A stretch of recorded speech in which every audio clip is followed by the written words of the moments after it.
Global Church family. Welcome to the ongoing conversation about international missions here at Fellowship Bible Church, where you get a front row seat to hear what God is doing continually to establish his church around the world. I'm Mark Francis, one of your hosts here in this podcast, and I'm excited to have a conversation with a family here at the Oplaks. You guys are wearing some special t-shirts today. We are. Family camp. At least 2 out of 3 of you guys are. That's good. We got a little Timberland gear over there. So introduce yourself. So you got Chris, Jess, and Braedan. How are you guys? We're good. Thank Good. you for having us. Good. Yeah, we're excited to hear what God did at family camp now a couple weeks ago. But before we build to that, I just want to get to know you guys a little bit. I don't think you've been on a podcast here before, have you, at Fellowship?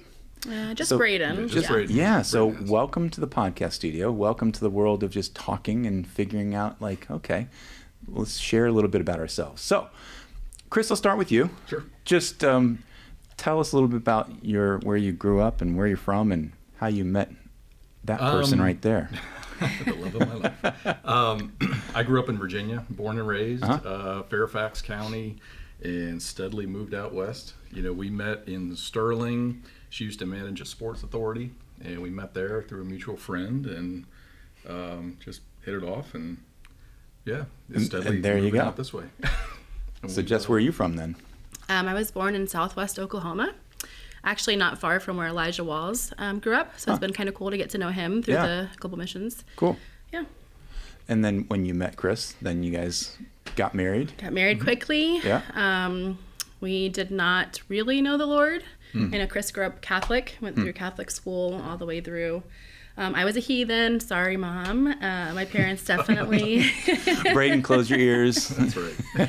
Definitely were raised with a legalistic background, and so they felt like they couldn't go to church, and so that's kind of the dynamic that I grew up in. Like, God is real, but I didn't really experience that.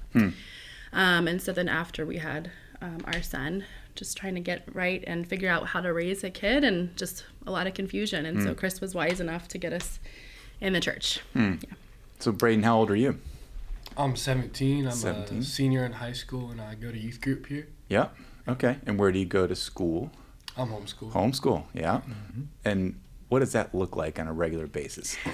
Tell me, because I'm always hearing of homeschoolers, but just what does that look like now that you're a senior and you've gone through that homeschooling process? What does that look like for you? So when I was younger, it looked like every day for a few hours, my mom was my teacher, and we'd go through books and stuff, taught me how to read, that type of stuff. And then as middle school, it started to be, I would go somewhere once a week, and then they would give me assignments, and I would do it at home. And then now it's a lot of online. Yep. I get assignments and turn them in, so it's pretty independent now. Nice. And what would your plans be after you graduate? Any future plans yet for you? I'm not exactly sure yet. I've toured a few colleges, but I'm not exactly sure yet. There's time. Yeah. There's time. But you said you're part of the youth group here. Yeah. Yeah? Okay. And you go to a small group as well with youth group? What does that look like for you? Small group's fun. Yeah. We hang out a lot outside small group. The past 2 days I've been hanging out with them. We play sports and do stuff. Nice. Yeah, it's good to be connected. Yeah. And so you probably haven't lived here your whole life. So give me the rest of the story, Chris and Jess. So you kept migrating towards this area. When did you move to town here? The spring of 2012, I believe. Yeah. And we had come and visited Fellowship, when he was a baby, in 2007. And we only went once. We were living in Marshall at the time.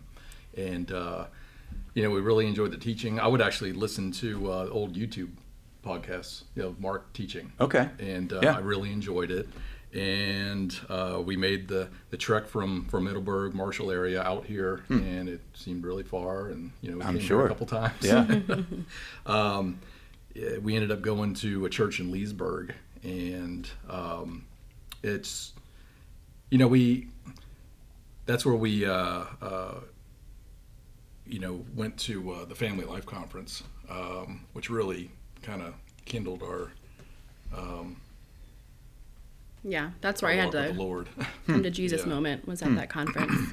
But we had really bad teaching until we came Yeah. here. And so even though we were trying to walk with the Lord, there was a lot of confusion, Mm-hmm. a lot of putting ourselves under, the law, or I would pick up the Bible and read a verse and think very much that I had to do exactly what it said, and I did not have context. And so when Chris found fellowship, it really just changed everything for us when we could have a proper understanding.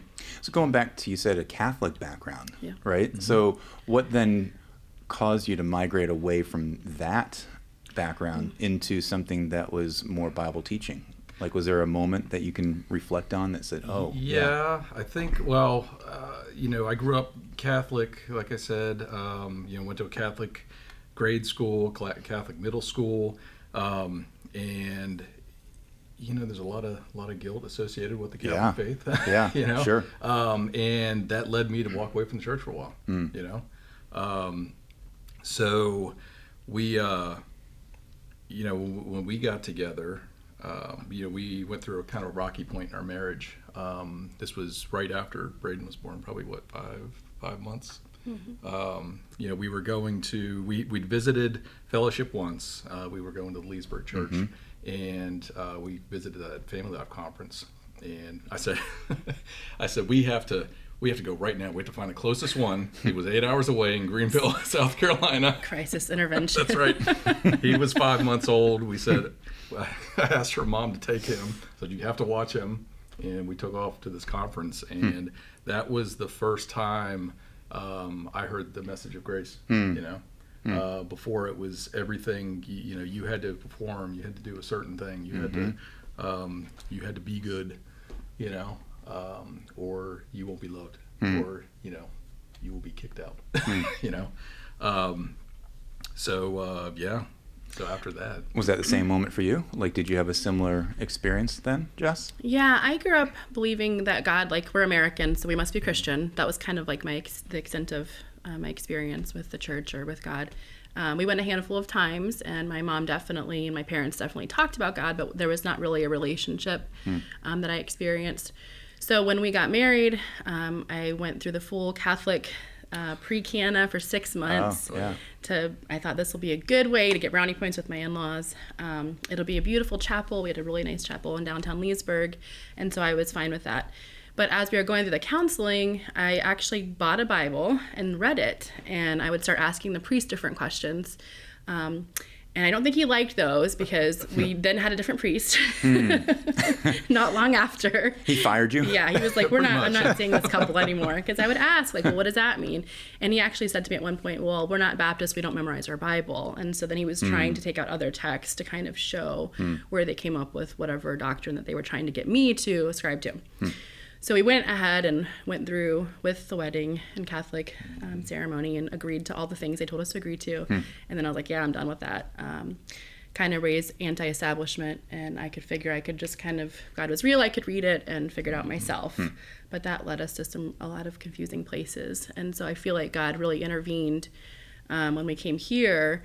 And we very quickly got connected with just really strong believers who were very involved in the church. So, Rose, here working with her, and she was still on staff at that point. We were in a community group with them in the McNutts, and they were just involved everywhere. And so they just pulled us in with them. And so we were getting to see them in our homeschool community, at church on Sundays, community group, and then endlessly painting something or putting together some art project or whatever else they would find for us to do. Yeah. And so through that, it was hard, because we were figuring out how to be married, how to be parents, and then what does it mean to be a Christian? And instead of following some rigid outline, we were able to actually see that in other people's lives and ask questions and see how they discipline and how do they handle conflict and things like that. So I know personally, and I would imagine for probably all of us, that was really instrumental, and that was the turning point with our family. Push pause in that story. Braedan, I'll come to you. You might have a little different story than them. So tell me, how did you come to faith and understanding that Jesus is your Savior? Yeah, I remember the church in Leesburg we went to. I don't remember any of the teaching from it. I was, 4? yeah. I just remember they had really, really good fried chicken and mac and cheese. Nice. Okay. Sure, that's a good reason to keep coming and back. they had really good food. That's the only thing I remember. And one of the guys had a pirate hook. Okay. This is the only things I remember from when I was little. But then I came here, and I quickly wanted to learn more and know more and like to memorize verses when I was younger. And one day, I'd been going to my class a lot, like my children's class. I was 6 or 7 years old, and I was listening to Mark Carey preach, and then I went home. It was like churning in my mind, and I went home and I thought, and I was like, wow, I really don't want to go to hell. So that was basically my understanding at that point when I was little is I heard about hell and I didn't want to go there. So I was going to believe that he died and took my sins. And then after that, it's just been a journey of him revealing more about himself to me. Yeah. And me learning more and more and more as I grow. That's cool. So there is an impact. So Mark Carey from the pulpit can impact a 7-year-old. Yeah? I love it. That's how God works. So you don't necessarily just have to have the little kids programs to speak to, which are still amazing, obviously. Oh, and sure. and so what God uses to draw people to himself is cool. So we push pause in your all story because now you're here in Winchester and you're attending Fellowship Bible Church. So tell me more about the opportunities of how you've gotten more plugged in since you started attending. What ministries do you serve in? It really didn't start until we became members. Well, I don't know if Mark would agree because he's had us on a spreadsheet, I think, for a that's decade. Just a little bit. The true. event planner and me has said, just hey, intensified. you guys are amazing to step up and say, hey, yeah, sure, I'll help serve and volunteer.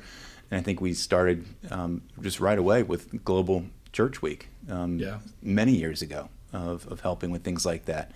And so what is it about the missions program here that has drawn you to get more and more plugged in?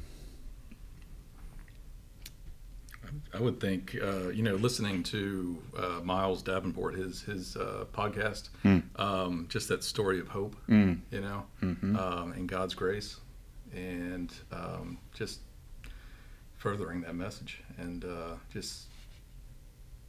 in family camp, just seeing those little kids' faces, it's just it just warms your heart. Yeah. Yeah, I guess for me, because I've seen the repercussions of not properly having the right view of God and how that works out and bears out in someone's life and family and generations. For me, like that's where I just want to see people understand who God is and the freedom that they get to walk in and like the adventure that God calls us on with Him. And we had wanted to be involved in missions pretty much right away. We actually moved across the street from Tim McManigal when we moved here as he was kind of transitioning out. But we were like, we don't have a clue about anything. And so we would just come and show up for the Global Missions Week. We helped you decorate or, get food or whatever else.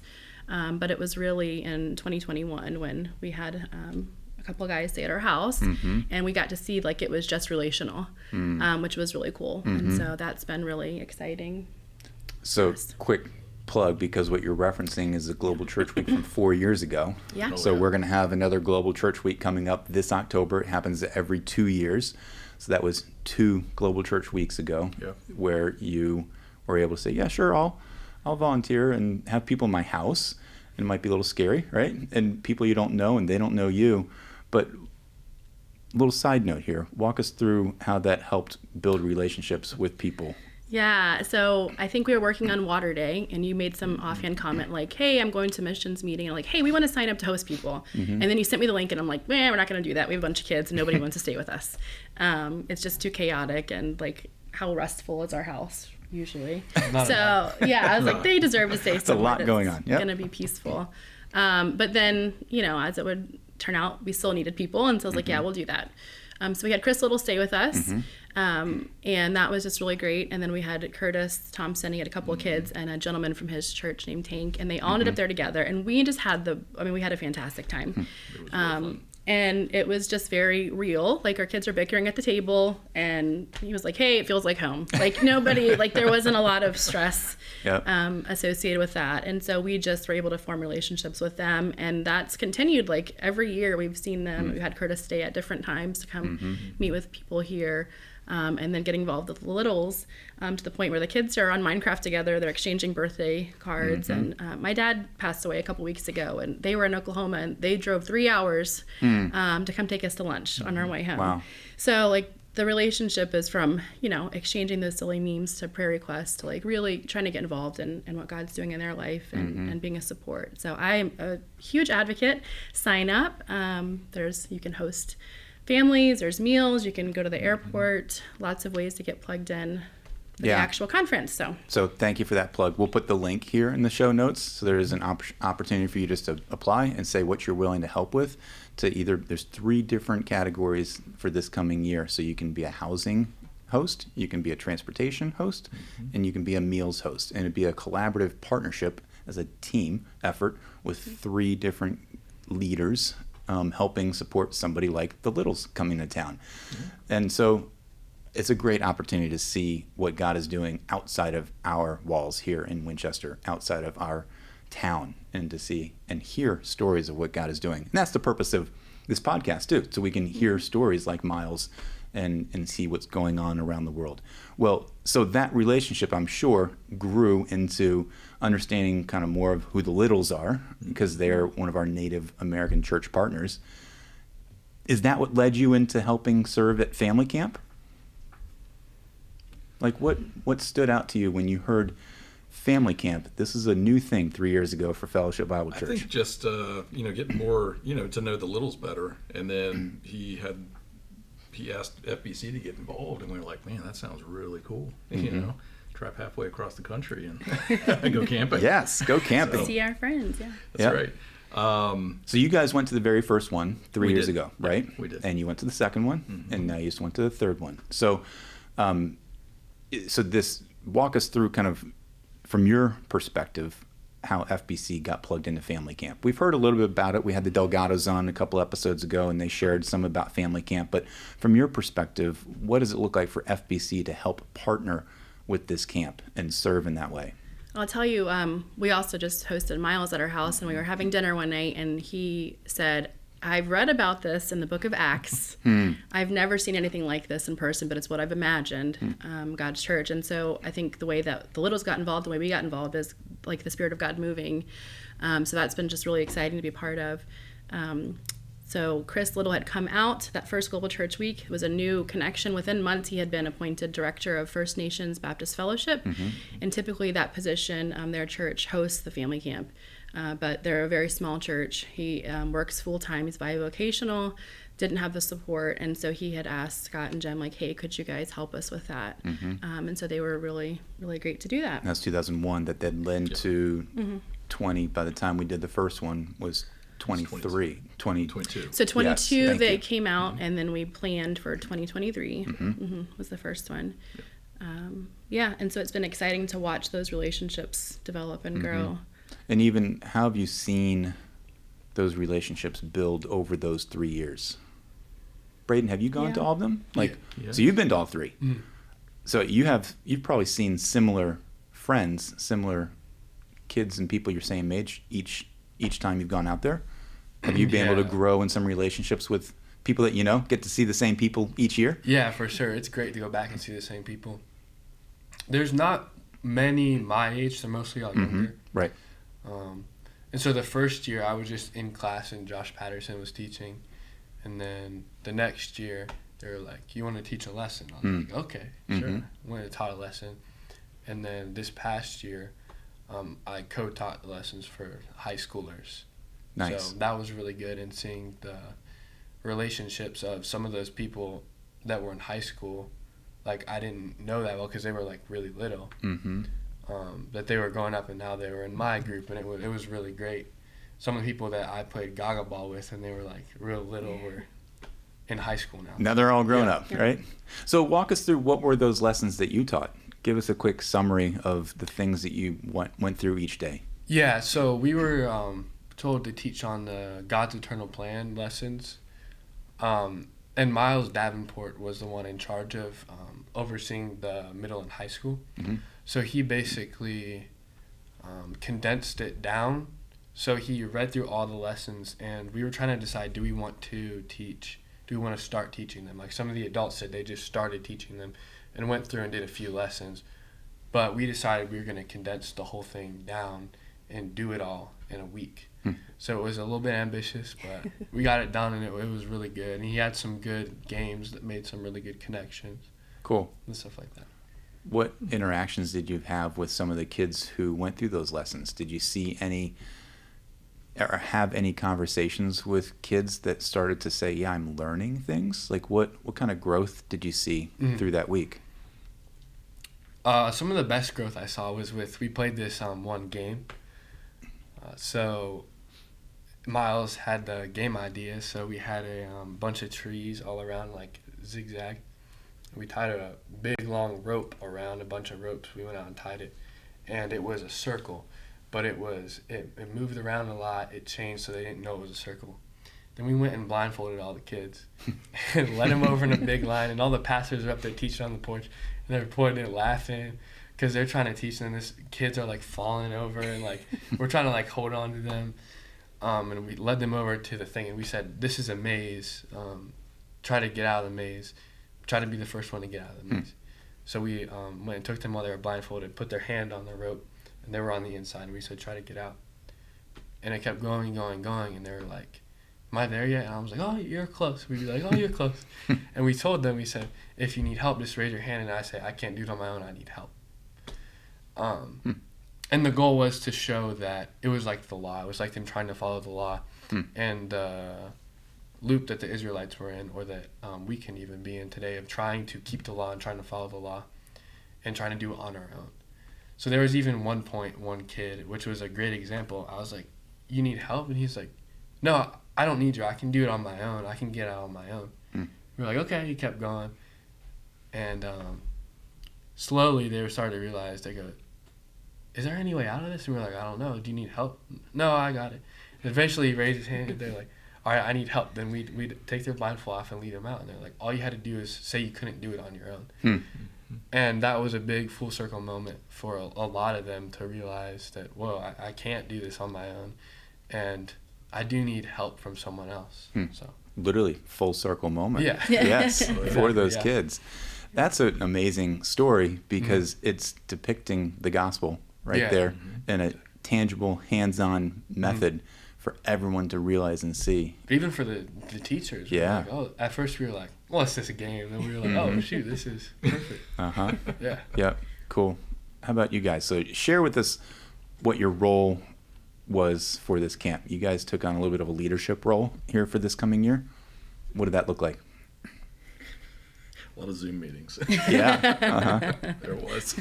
No, it was great getting to know the different pastors, and getting to know the littles more. We had I said Zoom meetings, but we had a set up Zoom meeting that was every month or so, every couple months, and they had more of a voice in it.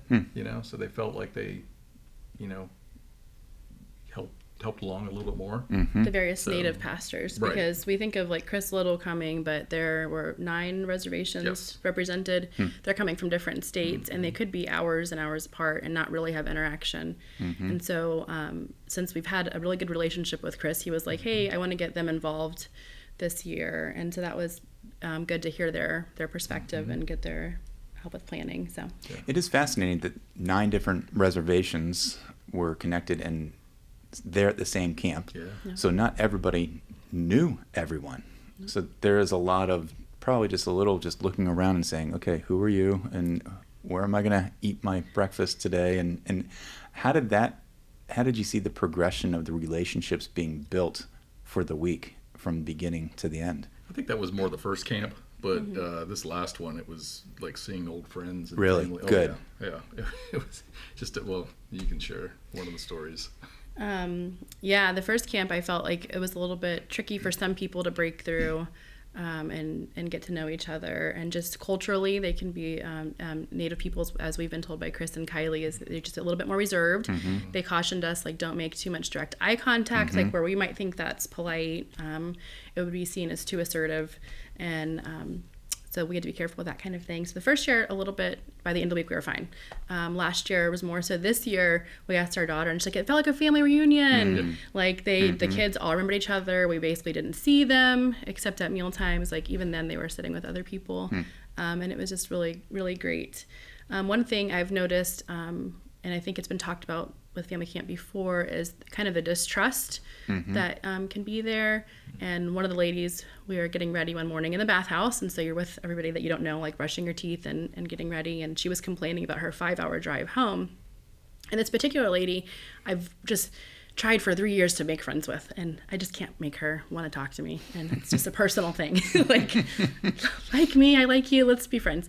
And so someone else was going, well, how long is your ride, Jessica? And I was like, oh, like almost 30 hours. And she was like, what?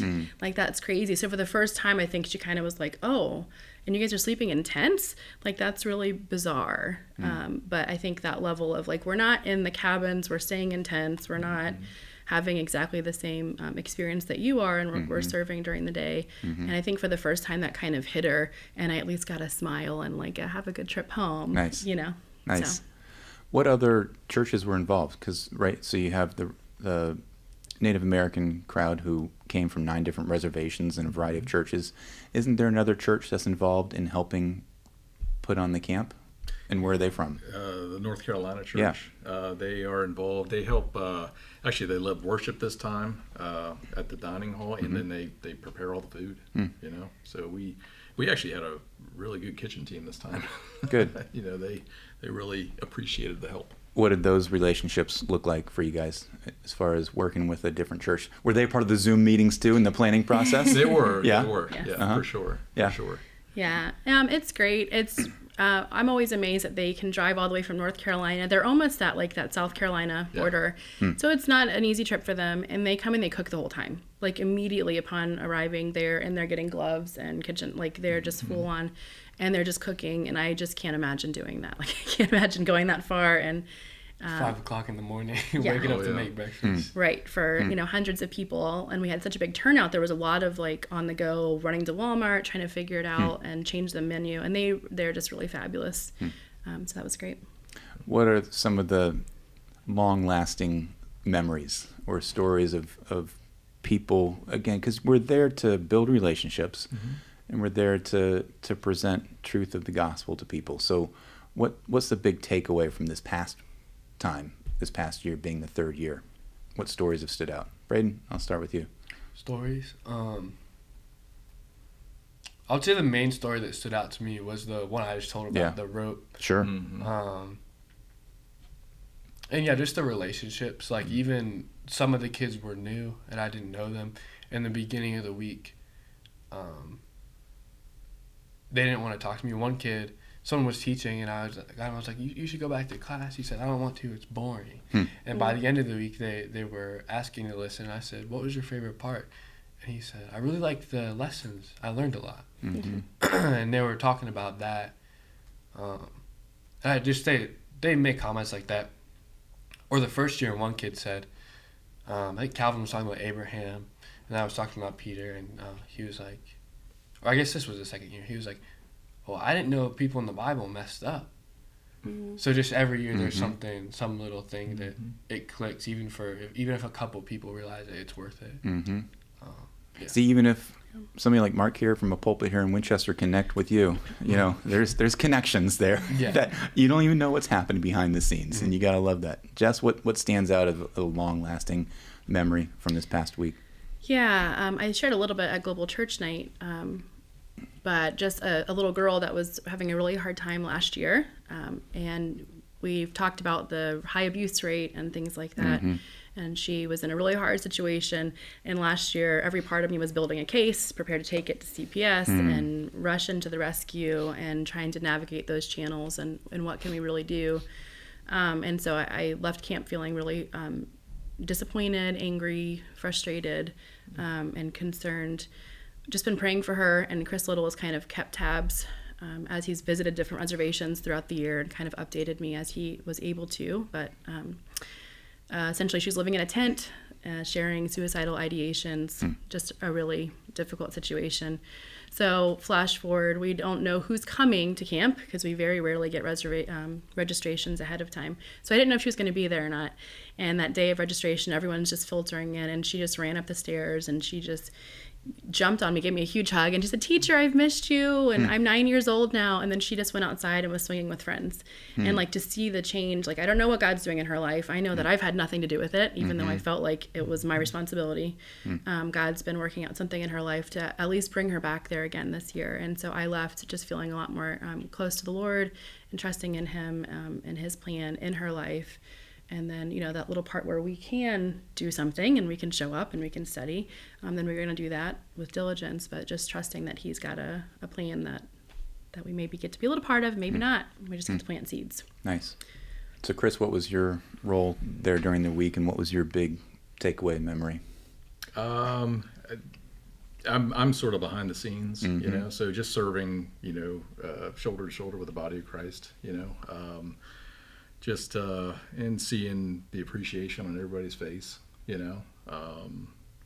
one, I can't really say the funny story, but if you see me outside of this, you can ask me. The unfiltered version of the episode. Version. Yes.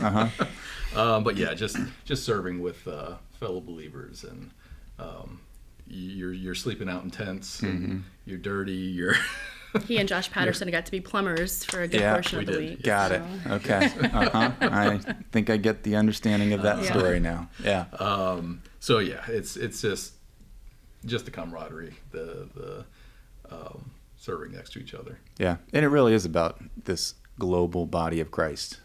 Sometimes I feel like that we can get so just engrossed in ourselves or in our own church here in Winchester or in just our own circles that we don't see and understand that God is really working around the world, not just even around our Winchester community, not just our state, not even just our country, but around the world.